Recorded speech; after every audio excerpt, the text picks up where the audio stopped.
నమస్కారం. ఈరోజు మనం ఒక చాలా ఆసక్తికరమైన విషయం గురించి మాట్లాడుకుందాం. అదే 4 సెకండ్ల నియమం. అవును. కోపం, భయం, ఆందోళన ఇలాంటి బలమైన ఎమోషన్స్ వచ్చినప్పుడు మనల్ని మనం ఎలా కంట్రోల్ చేసుకోవచ్చో చెప్పే ఒక సింపుల్ కానీ పవర్ఫుల్ టెక్నిక్ ఇది. కరెక్ట్. దీని గురించి 4 సెకండ్ల నియమం, జీవితాన్ని రీసెట్ చేసే శక్తి అనే రచనలో బాగా వివరించారు. మనం దాని ఆధారంగానే ఈరోజు కాస్త లోతుగా చర్చిద్దాం. అసలు ఈ 4 సెకండ్ల వెనుక ఉన్న సైన్స్ ఏంటి, దీనివల్ల లాభాలేంటి అని. తప్పకుండా. ఎందుకంటే ఒక్క క్షణం ఆవేశం ఆ తర్వాత జీవితాంతం బాధపడేలా చేస్తుంది ఒక్కోసారి. కానీ ఓ 4 సెకండ్లు ఆగితే అది మన భవిష్యత్తునే మార్చొచ్చు. అదే కదా మనం తెలుసుకోబోయేది. అసలు ఈ 4 సెకండ్లకే ఎందుకంత ప్రాధాన్యత? 5 కావచ్చు, 3 కావచ్చు కదా. ఆ నంబర్లోనే ఏమైనా ఉందా? మంచి ప్రశ్న. దానికి కారణం మన బ్రెయిన్ పనిచేసే తీరులో ఉంది.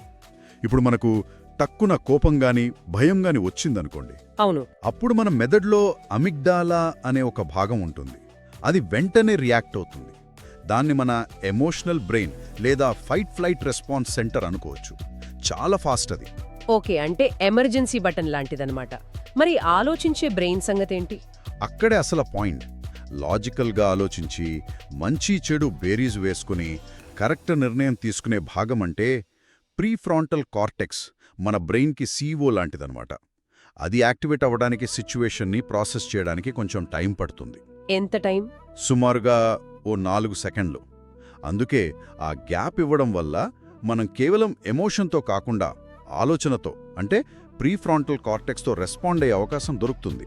అబ్బా, ఇంట్రెస్టింగ్గా ఉంది. అంటే ఆ 4 సెకండ్లు ఆగకపోతే మనం కేవలం ఆ అమిగ్డాలా చెప్పినట్టే వింటాం. అంటే పూర్తిగా భావోద్వేగానికి లోనైపోతామన్నమాట. అందుకేనా సక్సెస్ఫుల్ పీపుల్ అంత త్వరగా రియాక్ట్ అవ్వరనంటారు? చాలా వరకు అంతే. వాళ్ళు బహుశా తెలిసి లేదా తెలియకుండానే ఈ సూత్రం పాటిస్తూ ఉండొచ్చు. ఏదైనా సిచ్యువేషన్ వచ్చినప్పుడు వెంటనే రియాక్ట్ అవ్వకుండా ఒక్క క్షణం ఆగుతారు. అదే వాళ్ళ ఆలోచనాత్మక స్పందనకు కారణం. దీనివల్ల లాభాలు చాలా ఉంటాయి కదా. చాలా ఉన్నాయి. ముఖ్యంగా కోపం, వాదనలు జరిగేటప్పుడు చూడండి, ఆవేశంలో ఏదేదో అనేస్తాం, తర్వాత ఎంత బాధపడతాం. నిజమే. తర్వాత అయ్యో అనవసరంగా అన్నానా అనిపిస్తుంది. కరెక్ట్. ఈ 4 సెకండ్స్ ఆగితే ఆ అనవసరపు మాటలు, వాటి వల్ల వచ్చే పర్యవసానాలు చాలా వరకు ఆపొచ్చు. సంబంధాలు పాడవకుండా ఉంటాయి.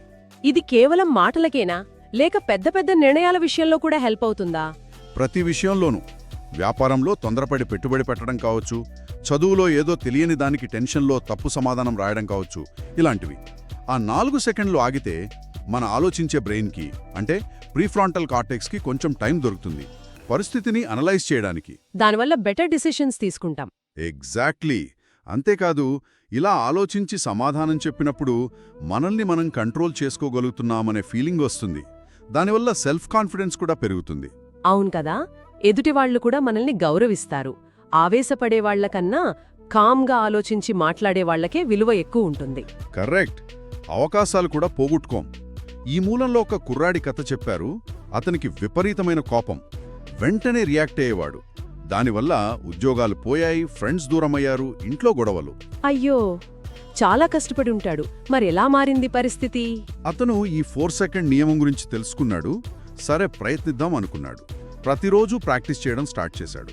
కోపం వచ్చిన ప్రతిసారి వెంటనే అరిచేయకుండా ముందు ఒక డీప్ బ్రీత్ తీసుకుని మనస్సులో 1 2 3 4 అని లెక్కబెట్టడం మొదలుపెట్టాడు. వర్కౌట్ అయిందా?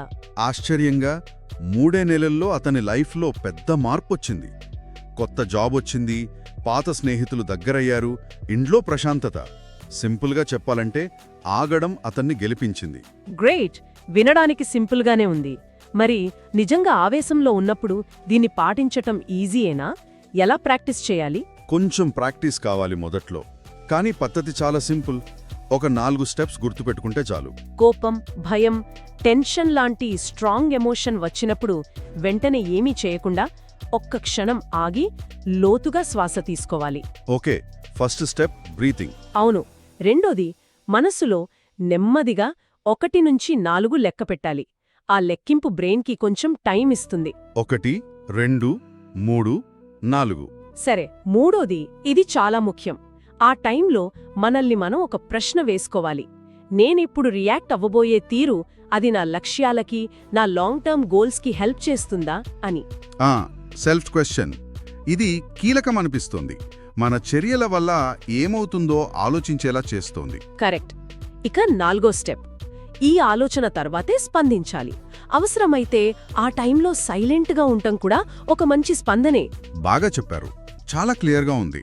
మరి దీన్ని ఇప్పుడే వెంటనే ఎందుకు మొదలు పెట్టాలి అంటారు? ఎందుకంటే మనం తెలియకుండానే ప్రతిరోజు ఇలాంటి తక్షణ ప్రతిచర్యల వల్ల ఎన్నో కోల్పోతూ ఉంటాం. చిన్న చిన్న వాదనల నుంచి పెద్ద పెద్ద లైఫ్ ఆపర్చునిటీస్ వరకు. మన కలలు, మన రిలేషన్షిప్స్, మన ఫ్యూచర్, వీటిని కాపాడుకోవాలంటే ఈ 4 సెకండ్ల కంట్రోల్ చాలా అవసరం.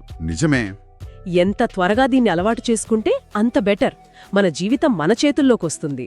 అంటే గెలుపు ఓటములు కొన్నిసార్లు నిజంగా ఆ 4 సెకండ్లలోనే డిసైడ్ అవుతాయేమో. స్పందించే ముందు ఆగడం అనేది నేర్చుకోవాల్సిన ఆర్ట్ నిజంగా. అవును, అది జీవితంలో స్థిరత్వాన్ని, సక్సెస్ని ఇచ్చే ఒక పవర్ఫుల్ స్కిల్. ఈ అద్భుతమైన విశ్లేషణకు ధన్యవాదాలు. ముగించే ముందు వినేవాళ్లకి ఏదైనా ఒక ఆలోచన. తప్పకుండా.